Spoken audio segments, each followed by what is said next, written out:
My name's Diedrich, and I've been painting since I was like 12, like seriously at 12. 17, I decided I'd be an artist, and I'm from Fargo. Used to live in Staples, Minnesota on the farm, so I got lots of time to paint because I couldn't go out for sports. We had cows, and I tried out for basketball. I went out for every other practice, and then the first time I got to go out on the basketball field, I ran out. I got a technical because I didn't check in, and then I got the ball and I went and shot one for the other team. Everybody screaming. I thought they were cheering, and I got it in. Boy, I did it. And that was it. That was the end of my basketball career. But anyhow, so I learned to paint, and so I wrote this book called The Making of Samson's Gift. It has some of my inspired partly from my farm life and everything, and I'll go from there. Let's see, is this up? Okay, this book took 6 years to create. Some people noticed some of those paintings were pretty old. It took me 3 years to write it, and at least 3 years to paint it, but it was kind of overlapping. It was really exciting to finally see it together. I tell you, having a show here, you know, having a deadline really gives you a lot of oomph to get done. And I had a wonderful team that helped me coordinate most of the book, and I did it through email. I had Cynthia Nelson as an editor. I hired her. These are some of the hired help here. Scott Keemley, graphic design. Matheson's did scanning. Bill Klubeck is a local photographer. And Kathy Langang at the Forum coordinated the printing. Okay, I gotta keep my hand here. And then I started the story, and I would go see this Dr. Lynette, worked through AGC, because my husband Paul over there, we'd go to meetings, and then I started the story, and when I knew I'd go see her, I'd work on it a little more. She'd give me ideas, and then I'd come back. Sue Spingler worked for me. She's in a writing group. She gave me some ideas that stuck with the book. Dr. Mary Erickson is a North Dakota author, and I showed her some. It had a pretty rough stage, and she made some really good suggestions that helped me a lot. Janet Jacobson was a significant person. She owns the Woolly Girls. I don't know if you've seen them. They make they have merino wool on their farm, and I had trouble taking pictures of Samson, so she did it, of her ram named Bernard. And then Audrey Klubeck, also Bill's mother, Bill Klubeck, the photographer's mother. I knew her first, and she invited me to their sheep farm, and I was there a couple times because I wanted to paint sheep. And then Erica Hageman took my book to the students at elementary schools and came back with a bunch of positive and helpful feedback. Not only did Janet do the pictures of Bernard, but she also provided a lot of wool facts. Ann Broughton assisted with the costuming. For example, I wanted to have the girl in pantaloons, and she told me that was all off. You can't do that, you know. And she gave me some ideas and information about the fashion and where to get the costumes and all that. And I took pictures. And Chelsea Smith was an intern. She helped me tremendously. This lasts from January to May. I finished the book, and she just handles everything in my office.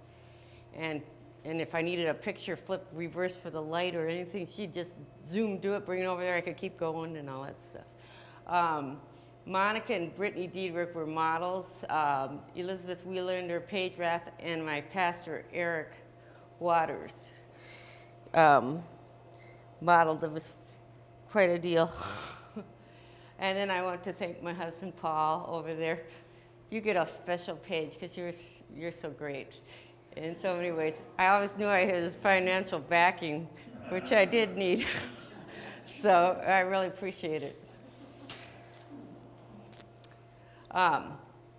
Okay, there were two paintings you saw. This one in the show that inspired this work, and I had this blanket idea, which was also something of influence in the story. And then I had this next piece. And oops, I'm going too much. Okay. I put these two pieces on the floor, and I like to sit there with my coffee and stare at my paintings and evaluate them. And I was thinking, I just got done with my art book. It's 3 years. Don't worry, I'm not thinking another book in 3 years. But I thought, well, I should do a new book. And then I looked at these two. I thought I should do a children's Christmas book. And I thought I could do it with sheep. I like painting sheep. And I started thinking about that song, The Friendly Beast, where the sheep gave his wool and you know, to the baby. And I was trying to remember the words, and I fell asleep. Well, when I woke up, I remembered on the farm we had these straw bales delivered. And my mom said, go help Ellen unload that straw. It was on a big semi, and I was used to these 35-pound hay bales, and I had shorts on. I went up, I grabbed one, and it crashed into my shins and scratched them all to pieces. And then I was trying hard not to do it again, and I had to help for a while. Well, my legs stung for a week, and when I woke up, that baby can't be in the straw. So all of a sudden I had this idea why the sheep would give his wool was to keep the baby from being in the straw. So I started writing the story and going back and forth to see Lynette. And this was the first painting I did right away in watercolor. And I had, I just thought I had the white sheep in the, that was going to be Samson. That was the original cover, but I decided not to do that. Well, we wrote the story, and then you have to do what's called a storyboard, I learned, where this is pretty hard to see, but you take, you try to figure out scenes for the picture. So I took my pencil and I put lines through the words for a scene, and then I would do a rough sketch, which obviously only I would understand, of the things that might be in a picture. And you put them on sticky notes because you end up moving them around. They don't end up a book is written on, they print them on 8 pages, so you can do 8, 16, 24, 32 pages. And if you do somewhere in between, you're gonna just pay the same amount of money. So you might as well have a 32-page book, which is a standard size book. But so I wrote out my 32 boxes, and then I kept moving the sticky notes and scribbling stuff, and you can see lots of changes were going on. Here I'm getting to the end, fly page. I know when Erica Hageman asked, I gave her the story to read to the 3rd graders and 2nd graders and stuff. I put page number 32, and it said sheep facts, and I got back, what are the 32 sheep facts? We want to know. But it was just page 32. So that encouraged me to really research sheep facts. I had all these photographs of these models, and I would do sketches, and some of these things were complicated. And I started doing an outline contour, and I started copying them with tracing paper and moving them around to get, you could flip them either way to get the eye contact between the figures. Like here is the pastor and Paige Rath, and this is a scene where he's mad at her because she's telling a lie. So you can see I drew different figures, and I traced them and moved them around, and then this is what the painting looked like. It doesn't even look like that in the book because I told the designer he could do anything he wants, and he cut out the whole background.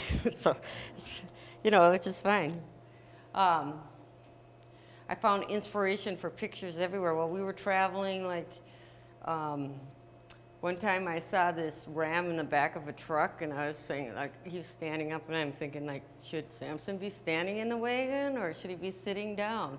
We went to an Amish farm, and they had these great big oxen, and I had seen a wagon with steel tin oxen in front of it in Arizona. I thought I should have that oxen in the picture. That would be cool.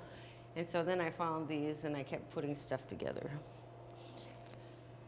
So I had like 500 photographs, and these were very tough to organize. I made manila envelopes. I finished my sketches. I put the sketch, I put the pictures in. I draw circles around who was who. Some of them I labeled A, B, C, and D. So I knew A went with A because it was so confusing. And this was a painting I did toward the end. This was more of a painting than any of them. I had learned more about painting the sheep with acrylic. Some of you know that I had surgery on my neck. I had 5 vertebrae enlarged, and my doctor told me to work on an easel, and I had been a watercolorist, dyed in watercolors. And so this acrylic, I decided to do the book in acrylic because all these paintings would be painful otherwise, if, you know, because I can't do it every day. So as I painted, I got better with acrylic, but the first paintings were the toughest and to get right, and I had to keep going back. So this one seemed like I had gotten better. So here is, then the one I had, like I said, 500 sheep pictures. I had to pick out who was who. So I had all these characters, and I decided, I had this one scene with Samson. He's making fun of, the other sheep are making fun of him, and so I found these 2 guys on the bottom right who look like they're laughing and gawking at him, and I thought that would be good. And then I found them when they were younger, because I'd been at that same farm a couple times, a couple seasons apart, and then I thought, well, there they are as a lamb, so I used those as Jacob and Joseph. Here's where the laughing sheep came in play. This picture of Samson I found in a magazine for selling merino wool. He was really good look. I had a little trouble with finding a Samson with the full wool because every picture I had of Samson was in the spring, seemed like, and so I didn't have him with this big full coat. So this one was, I was trying to figure out how to put wool on him in a big way. Here's the, models could be posed, but who would be Samson was a big question. So I did these sheep portraits. These really, they were for the kids because I thought the kids won't know who is who, and then I thought it really actually helped me keep straight who was who when I was doing the painting. So, and he had to be really darling. So I did this baby picture of Samson, which you're not supposed to call him a baby, you're supposed to call him a lamb. And everybody likes this picture. Well, then, but then I got Bernard's picture. This is Bernard, the merino ram. We had very more handsome pictures, but as you see, I was looking at these pictures thinking, oh my gosh, this is a children's book, what do I do? So I did a lot of cropping and different things to make these paintings work out. I had done paintings in the past with sheep with flowers. I love things getting stuck in their wool, so I had these ideas. Here's a sketch of the sheep. Can you see exactly there? This is where Joseph decides, they all run through the flowers, and the flowers get stuck in Joseph's wool the most, and he's got the most colorful coat. So here's the painting. He's in the front. There is Nana, and there is Samson and Jacob. Jacob was the spotted lamb. He got kind of, but they changed, I don't know how many times they changed. I like doing these running sheep. When I was taking pictures, I went to this one farm, and those sheep do not like these strangers coming up to them, clicking their cameras, and they would just run. So I mean, one place I went to Bismarck, and I had 40 pictures of sheep running away. You know, I was glad it was digital, and I could cut all these out. And then finally, the shepherd came home. I found out when we were doing sheep tips that people use llamas to protect the herd, and there was this llama with them, and I wanted to walk up closer, but that llama was looking at me, and I think then I learned later I was really glad I didn't go in there with the llama. But when the shepherd got there, then they came up and they let me take pictures. So they're kind of shy. This, I do lots of sheep sketches like this of sheep to fit in that worked with my storyboard plan, and then I had to work them out. And then here I was out, you know, Samson's supposed to have amazing wool. I was really worried all the time. Is this wool amazing? Well, you look at it and say, oh, wow, look at the wool on that one. You know, somebody, you know, that was what the words say. I wasn't sure I got it. But I liked painting this picture. I did like a big blue canvas underneath and it comes through, and made all the sheep different colors, which is kind of fun, using a white subject and reflecting different colors.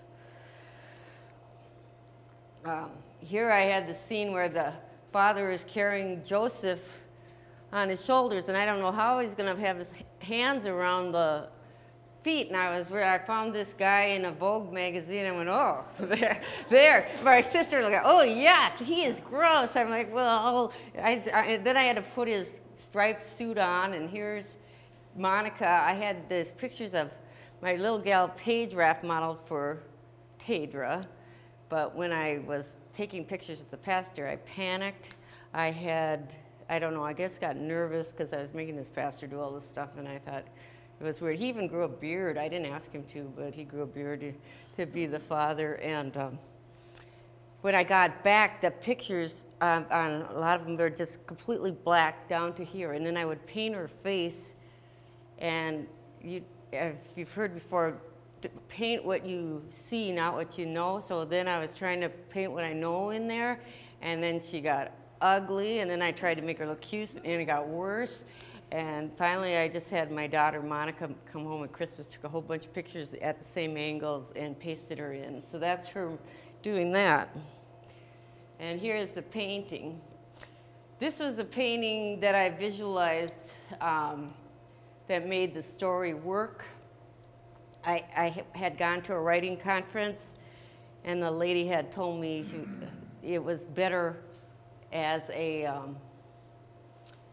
better story as about the secondary character than Samson. I should make the story about her, and I was horrified. And then one day I had this neck surgery, and I was on lots of medication, and I woke up one morning and I saw this picture, and I saw the words, and I put it together for the first page, and I thought, well, I better go type it before I forget. And I sent that to my editor, and she says, you got it.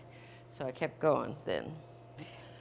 This is like Ann Broughton helped me with the fabrics. I got really excited about the fabrics, and I used them like that blanket with, it was a neat to put the color against the sheep.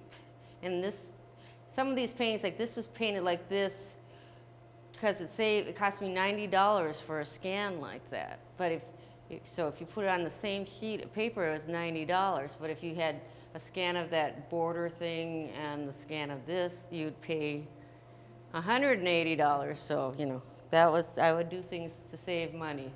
This was the most fun painting. I was so excited to paint something that didn't have sheep in it. And it was really easy, and it was just it had a lot of texture. It had this really ugly, cheesy canvas that I said, well, that could be the mood. So that worked. Here's a painting that just went through tons of changes. I had these sheep playing on this ugly brown muddy field, and then I painted that in.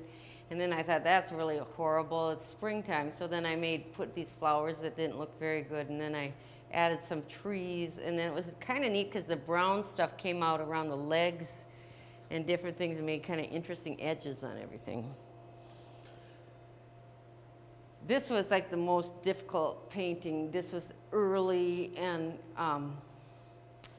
I had the girl there. She started with the page. That was where my girlfriend said I did dermabrasion. I took a razor blade, scraped her face off, sanded it down, and repainted it with Monica's face to get it right. And I kept working with it. I really like this one on the left. That's my daughter Brittany, who would be horrified if I told her that was her. But it was a neat, neat figure looking at the sheep. Here is another one where I had the sheep. I had a picture that I'd drawn out for the Jacobsons to get their ram in a certain position, and I had this perfect photo like that. And first they asked me if it was a pig, and then a cow, and then I tried to make it fluffy, and then it looked like like it was pregnant. So then I finally found this picture and changed it. And here I was almost done with the book, and I had a lot of words, and then I realized I had an extra page, and I thought, that's good for those words. And then I thought, oh no, not more sheep. So I did a cityscape, and it was really a relief. So this is the end painting, and I took tremendous this was one of the other cover ideas that we could have used. So I had all these cover designs I took to figure out, and we had the logo splashed on them.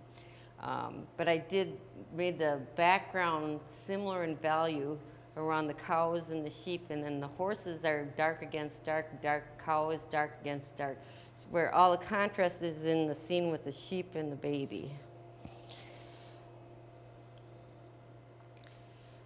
This is like something I went to Mexico with Paul, and there was this cool tree, and it kept floating around on my desk, and I kept saying, I want to paint that tree. I don't know why. And then finally I said, hey, I could put it in this picture. So I stuck it in there. And then I found these this was that year before with that Nana with the baby sheep.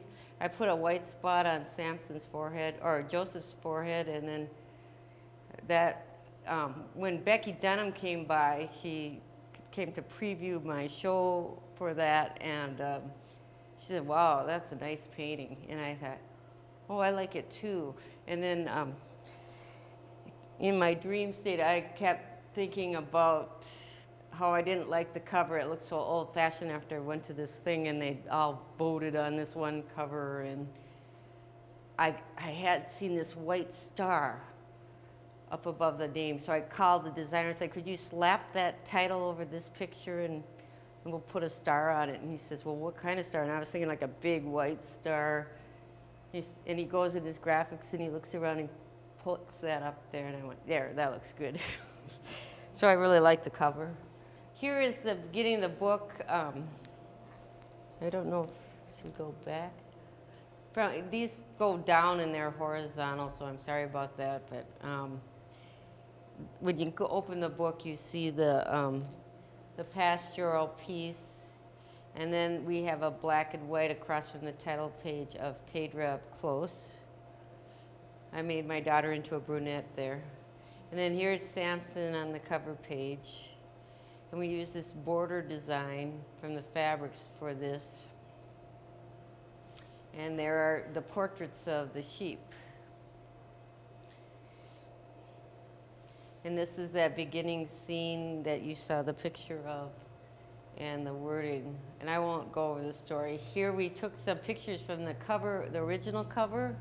These are figures taken out of that big watercolor that I used in here to make the cityscape. And I told him, the designer, he could do anything. I don't care if you crop or move anything around, it's okay. So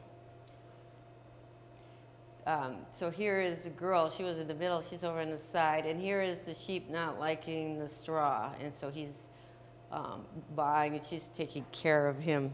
So I thought it was kind of fun to have these 4 little pictures of him changing position. He ends up on top of the blanket.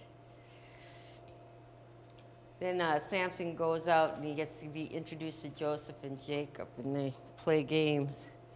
And of course, Jacob's the cheater. I made him spotted, so I really purpleized this guy later. You know, that was something you didn't realize you were going to do. But I did find these sheep goofing off. It rearranged them. I went golfing here, and I was on the 16th hole, and I tried to kill the people on the left and then tried to kill the people on the right. I decided to take a break, and then all these sheep came up, and this guy lent me his phone, and I filled it up with 70 photographs that he had to put on a disc for me. But I love this with the fluffy sheep going in to get sheared, and out they come on the other side, and then they run out. And then here, Nana doesn't like this. She winced that night. She told him shearing doesn't hurt, but Samson remembered the straw hurt, so they snuggle with her. Well, then fall comes, there's wildflowers, and he leads them all through the wildflowers. And there's Joseph with the coat, and Nana's watching. And here is where it seemed like did we miss something? No? Okay. Uh-oh. I'm pushing the wrong buttons here. Okay. Then the winter passed, and then here come the shearers again. And they're pointing, look at the wool on that sheep, it'll bring a fine price.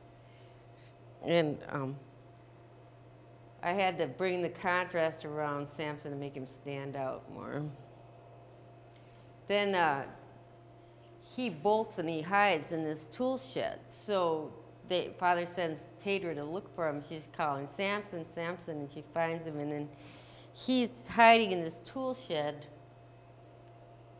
Oh, wait, but okay. He's hiding in this tool shed, and then she's, oh, I don't blame you, Samson. You have beautiful wool.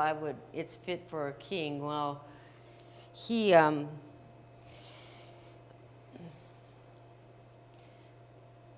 lies to her father about that, so that's a big deal. So he walks outside, and then all the sheep see him, and and they say, well, hey, Joseph says, hey, Samson, where are you when you're going to get your wool sheared? And Jacob says, yeah, Samson, did you think you'd lose all your strength if you got your wool cut? And they all bud him. And then the father shows up, and he says, oh, there's Samson. Load him up, we're going to take him to market. And then she's like, oh, no, I didn't want him to go to the market.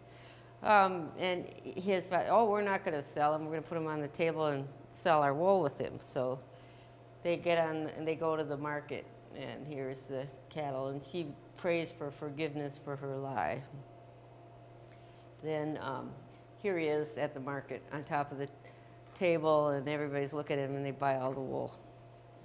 Well, when he gets home, everybody's relieved to see him, all the other sheep, and that night they hear the wolves howling, and so Nana, who is the mother who orphans Samson, or whatever you call it, nurtures Samson, tells the story about his birth and how the wolves had, his mother had protected him. And that's how he was hurt. Well, then the winter comes and the stars are bright, and you know, nothing less than the three kings just happen to walk right through the forest and say, oh, we've been following that star all night. It seemed to stop over your stable.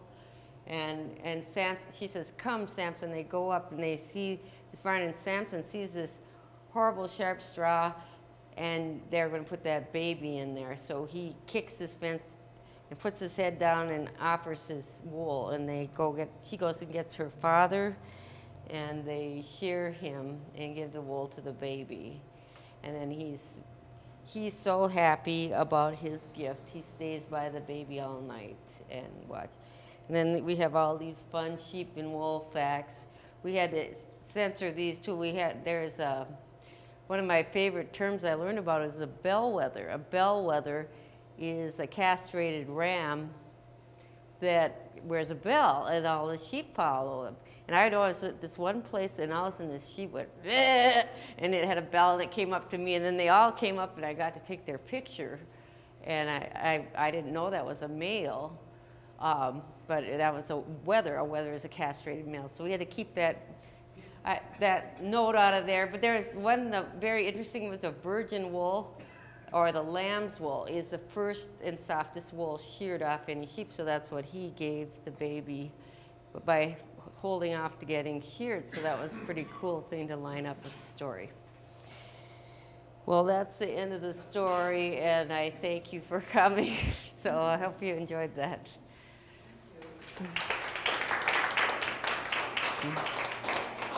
If you didn't see the show, I welcome you to do that. I can look at it with you. I also have some books if you're interested, or here's one if you just want to look at it. They have them in the gift shop too. So they are awful pretty, I think. Thank you, Ellen. Does anybody have any questions? Anybody want to write a book and illustrate it? Did you publish it then with somebody locally, or? Yeah, it was me. I'm the local publisher. Divinity Press is I publish all my fine art products with, under that name, my giclées, my art cards, I don't know if you've seen them in gift stores. They say Divinity Press. They're box cards of paintings. I have a lot of Fargo scenes, a lot of animal scenes, a lot of floral cards. I have them in gift shops around the Midwest, and then I have 2 other books. I have the Where's Petunia book and art book. So I've done those under that too. I never thought I would ever illustrate a book. I never wanted to be an illustrator, and it was like I never want to do it again. Somebody asked me, "Are you going to do another book?" And I said, "Oh, that's like asking a pregnant lady, you know, do you want to get pregnant again?" No. I mean, right after you gave birth, it's kind of that moment or something that you've just gone through. But anyhow, my art book was really fun for me to write, the progressive painting, because I could just take my paintings and then I wrote all these things down over the years, and I just clarified them and then worked back and forth with the editor, and then we put it all together. But you know, there's a lot of people do things to make this look the way it is, so it turns out pretty nice. Yeah. I thought it was really interesting to hear your story about going from watercolor to acrylics, because I'm really familiar with your watercolor work, and I've always been like, oh yeah, Ellen watercolor. And then when seeing, you know, the book that came out, saw that it was a lot of acrylics, and I was wondering why the reason was the shift, but the way that you explained it totally makes sense. Did you have a lot of, what was your experience with acrylic before finding out that? Oh, I used to hate it. I thought it was the worst paint ever. I would never use it. And the reason I don't use it is because that guy over there can't stand the smell of oil paint. And so then I was going to get another studio, and then that didn't work out. So I remodeled my studio, and I also found out that they won't scan oils because they're afraid they'll get on their equipment. So then that was good for the publishing, and you wouldn't believe how beautiful you can make a giclée off an acrylic piece. I was like wowed by that. But it's difficult, and that's probably why I didn't like it. I think I couldn't do it, except that I've done so much watercolor, because the timing is tricky. But I found what I really liked about it is I've always painted like I'm painting around something, and I'd let the watercolor mix the colors, so I'd set them next to each other by painting around that. And when I do that with acrylic, it leaves the brushwork, and you can see it, and then I think, oh, that's cool. And I'm like a kid with a candy, you know, it's like all new. I keep going, oh, look at that, that's cool. So I keep finding out new things, so it's really exciting to have something new to do. When you were, you said you would make the images and send them to the designer. Was there a lot of like feedback or like tweaking little things, or? With the designer, I really waited. The last designer, she gave me a quote that was 3 times what the designer at the printer gave me. And that's because I kept working on it while I was doing it, and I know that adds a lot of time. So I did tweak things in a little bit, you know, here and there. I would make suggestions. I don't like this. I want this. This is more important. This should be smaller. This should be bigger. He also came up with a lot of things I never thought of, like moving the lamb in that picture. That was cute on the one here. We took the portrait, which I thought it was kind of a bummer I didn't have a cute picture of him, and then he brought it in there, which was really, really nice, I thought. He was just awesome, and I had my Where's Petunia book, and we kind of used that format, so we weren't getting all new format for everything, so that helped. But yeah, any organization, it was like you have to have your story done. Even though we did a few edits when we saw it, try to keep that to the minimum. But yeah, it's there was a lot of, I thought I had it ready, and there was a lot of changes in the story from January till May. So that's when I gave it to the designer, and then we had it printed. And I was trying to get all, then I have to do all this marketing stuff. It's just gross. But if you get sick of hearing about me on the news, it's because my gal's doing a really good job. If you haven't heard, then maybe she should do more. But I did get a little more press this time than on the last books. Well, it was really fun, and it's more fun to be done. So I'm really happy with the book. So thank you for being here.